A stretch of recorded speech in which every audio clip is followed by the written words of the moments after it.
How's it going, my dudes? This video's brought to you by Squarespace today. This is not to sound trite or sycophantic, but Star Trek has on the whole featured some rather remarkable actors. Talent has been in abundance amongst each and every cast since 1964's The Cage, if then careers stalled after the fact. In particular for those who found themselves on the bridge of the original Enterprise, the fault was in the indelible association with the Star Trek phenomenon, and not in the star. What was a character became an essence, and for an actor, that rarely bodes well for playing other parts. Typecasting in Star Trek has been described as both a cursed and a double-edged sword. On the one hand, it comes with the kind of fame and often fortune that any actor would risk saying Macbeth 1,000 times in a crowded theatre for. On the other, the show has had an unfortunate history of limiting its actors to science fiction, and not just to Star Trek.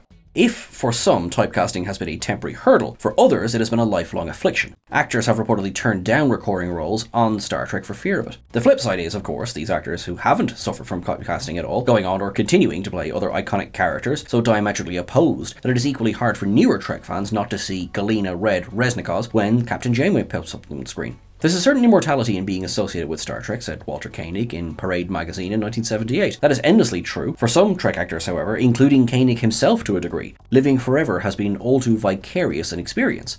I'm Sean Ferry for TrekCulture, and here are 10 Star Trek actors who suffered from typecasting. Number 10, Nichelle Nichols. A gifted actress, a singer with a mesmerising voice, a dancer and a campaigner whose work took her to NASA, Nichelle Nichols was truly a once-in-a-lifetime talent and extraordinary human being. Her example has been an inspiration to countless many across the generations. Her legacy is one of the ages. After Star Trek the original series had come to an end, Nichols just wanted to do what she did best, but like many of her Trek castmates in the respective roles, she suffered from the unfair impositions of having been Uhura. By 1970, Nichols was already feeling the sting of typecasting, having been defined so narrowly as an actress by Star Trek and forced into a saleable stereotype by producers, as she commented in newspaper The Calgary Herald. Ultimately, Nichols wanted to achieve success by being herself. My creation comes in reaching out to audiences, swaying them, manipulating them, pleasing them. That's where I get my creative satisfaction, Nichols told the Herald. Already on a singing tour of Canada at the time of the Herald article, Nichols was trying to make her mark after Star Trek. It is true, however, that in the years that followed, she was never afforded anywhere close to the range of roles on screen that her talent quite clearly deserved. Nichols did become, in essence, Uhura for the rest of her life and career. A fact she also embraced, returning to love she received from fans to her numerous convention appearances. Number 9, James Doohan.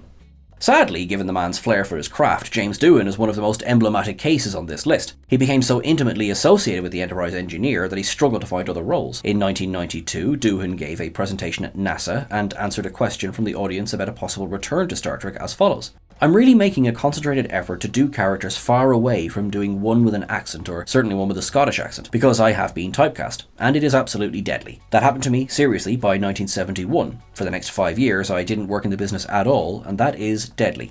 Evidently affected by the situation, it was, according to the Washington Post, advice from an unexpected source in 1973 that convinced Doohan to embrace the Star Trek association. As Doohan's dentist told him, "Jimmy, you're going to be Scotty long after you're dead. If I were you, I'd go with the flow." From 1973 to 1974, Doohan lent his voice to Star Trek the Animated Series and then later appeared in 7 of the Star Trek movies, plus a most memorable episode of Star Trek The Next Generation. He was also a stalwart of the convention circuit and gave lectures at numerous universities, 42 in 1977 alone, as he stated during his NASA presentation. He even lampooned himself as Scotty in National Lampoon's Loaded Weapon 1. Doohan might never have broken free of the Star Trek mold, but we are forever grateful for the one character he played so brilliantly, and for that time he went to the dentist. Number 8, DeForest Kelly.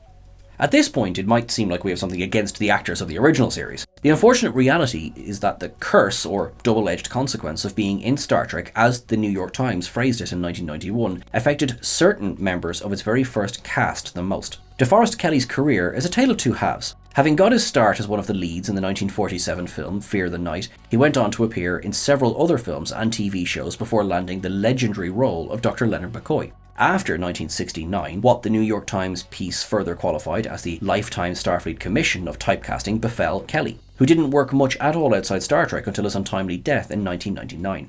The other edge of that allegorical sword was the beginnings of fandom as we know it today in the late 1960s and into the 1970s. With that, Kelly also managed to make a living from appearances at Star Trek conventions. Moreover, for a man who had wanted to be a doctor in the real world, but his family could not afford to send him to medical school, Kelly inspired many through his fictional physician to take up the profession, a fact he was rightly proud of. There's a fine way to be typecast after all.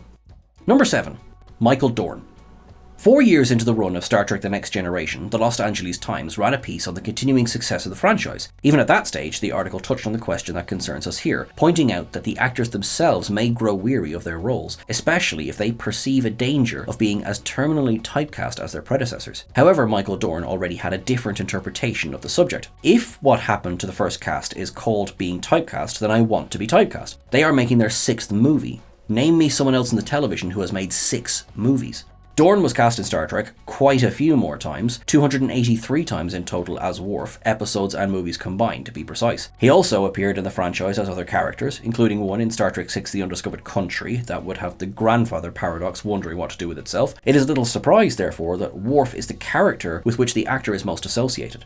In Ted 2, Dorne even played Rick, a man cosplaying as Worf at Comic-Con to f*** with the nerds. His deadpan humour in Star Trek Picard was then one of the highlights of an outstanding 3rd season. Dorne has spoken further about pigeonholing in the industry. In a video for a Kickstarter campaign in 2012, the actor opened up about being restricted not to the character of Worf or Star Trek, but as a science fiction actor. To that end, Dorne had written the script for, and was planning to direct and act in, his own movie Through the Fire, a romantic comedy. Other Trek actors were attached, but sadly the Kickstarter was cancelled partway through. Number 6. John Billingsley. During his time as Dr. Phlox, if you'll allow us the crossing of sci-fi streams, John Billingsley also played the geeky, Star Trek-loving Dr. Simon Combs, PhD, in Star Trek SG-1 in the episode The Other Guys. The character went to Star Trek conventions as a Vulcan, not a Denobulan, and chided fellow scientist Dr. J. Felger for not worshipping at the altar of Roddenberry. Forever self-aware of his career to the point of parody, Billingsley has always managed to play against type by playing towards it. Nevertheless, the Star Trek actor has suffered from a form of typecasting, one not related to being on a genre show, but specific to Enterprise. As Billingsley told Trek Movie in 2020, "I felt like I was in dry dock for about a year after Star Trek ended. Much of it was because we were on UPN and a low-rated show, so in the eyes of the community, I just disappeared for a couple of years. And if you're not on a show on a particular network, or not on a prestige drama, or not doing film, they, certain casting directors, aren't really paying attention." Billingsley has not been hemmed in by sci-fi post-Enterprise, but he's not abandoned it either. His credits have since included everything from Prison Break to The Orville to Shameless. Number 5. Jonathan Frakes. Now a prolific director, Jonathan Frakes hasn't had the time to be typecast. That so many Star Trek alum of the Berman era have gone on to successful careers behind the camera, Roxanne Dawson, LeVar Burton and Robert Duncan McNeil for example, owes in large part to the semi to unofficial Star Trek Directors School, whereby cast members at the time could learn the new directorial job on the job. That said, in a 2018 interview for StarTrek.com, Frakes reflected on some of the other factors that motivated him to direct. "I don't know if I knew subconsciously or consciously that there'd be this typecasting. As Leonard Nimoy famously said, it's better to be typecast than not to be cast at all. But there was a certain thing that happened after the show that you can see evidence of from the original series, from our series, Voyager, DS9, Enterprise. I don't know what you'd call that in your world, but there certainly is. It was a double-edged sword." In the same breath, and typecasting or no, Frakes was also extremely modest about his acting talent. We all know he has that in abundance, proven most positively by his reprisal of Riker in the 3rd season of Star Trek Picard. The Saturn Award nomination is most well deserved. Number 4. Connor Trinneer.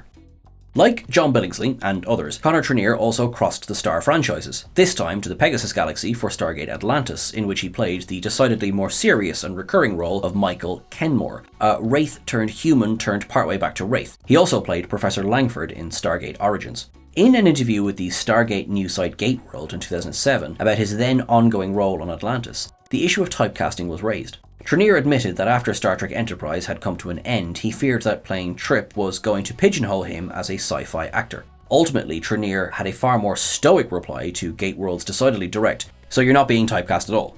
Replying, "I don't think that, and if I was, typecasting means you're getting work. If it's in one genre, so be it. I'm just hitting the pavement like the rest of them."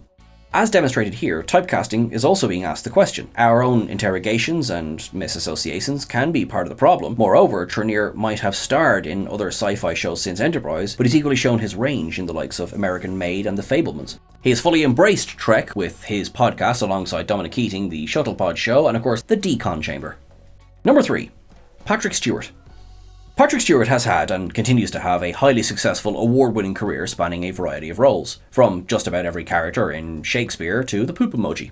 However, like all captains in Star Trek, perhaps more so because he was only the second, Stewart is always and forever Jean-Luc Picard.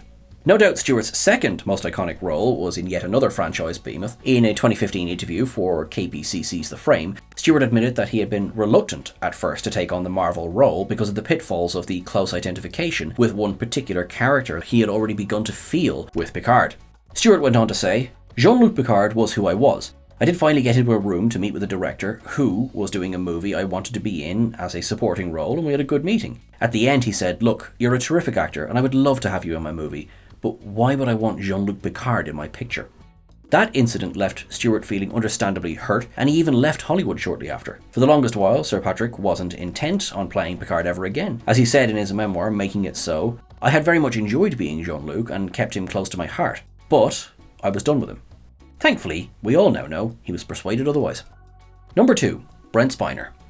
"I'm a success story of a class clown," as Brent Spiner described himself in Brent Spiner, Data and Beyond, Part 1. Spiner is well known for his delightfully wicked sense of humour that often tends towards the self-deprecating. Of course, his comedic acting talent is ever evident in Data, who was, in spite of himself, surely the funniest character on Star Trek The Next Generation, even before the emotion ship.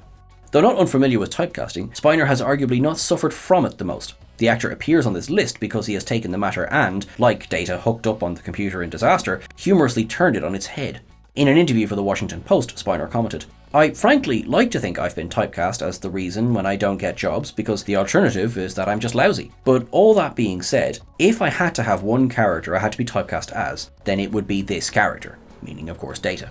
Spiner has not been afraid to be cast to type as the exaggerated version of himself post-Data on several occasions. In his own web series, Fresh Hell, Spiner played Spiner, the actor struggling to revive his career after the incident, heckled by those shouting the android's name. "At least I'm not Brent Spiner" is the running gag of Fresh Hell, even for former castmate LeVar Burton, who has also played a heightened version of himself in an episode 2 of the show's second season. Both appeared as themselves on The Big Bang Theory and in the short film Self-Send Up Brentwood.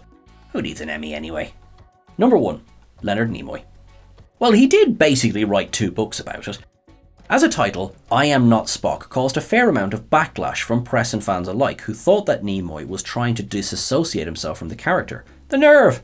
Nimoy, who came to regret the title, then famously went on to rectify things with his second memoir, I Am Spock, in 1995. The fact is, he needn't really have written the second in the first place. I Am Not already does the work of I Am, as Nimoy underscores it in Not Spock. The question is, without Spock, who am I? Do I, or would I, exist at all without him? And without me, who is he? Of course, Nimoy wasn't actually Spock, but at that point, no one else was Spock either. The indissociable link between actor and role had already been forged by the power of Star Trek and its fandom, gaining extraordinary momentum at the time of publication of I Am Not Spock in 1975. Privately, Nimoy was the character, even greeted as such. Professionally, Mr. Spock was always on stage. Nimoy did play other roles in TV, film and theatre to great success, so it would be difficult to argue that his career truly suffered as a result of Star Trek. In the end, however, he could never escape the ontology of Spock. Like many of his Trek co-stars on this list, Nimoy experienced the ultimate form of typecasting. He got the role both in and for life. Hi, I'm Tom Larkin, inventor of such products as Sugared Suliban Surprise. My popular blog on Federation, Black Ops, developments in technology, and Daystrom Station imagery updates, Don't Tell Starfleet, is moving to GTN. The Galaxy Truth Network is expanding, and that wouldn't be possible without Squarespace. You can completely personalize your website with the new guided design, Squarespace Blueprint AI. Daystrom Institute approved. Easily launch your website and get discovered at warp speed thanks to integrated optimized SEO. doodads, so you show up more often to more civilizations. Head to squarespace.com/TrekCulture for a free trial and 10% off your first purchase of a website or domain. And remember, don't tell Starfleet.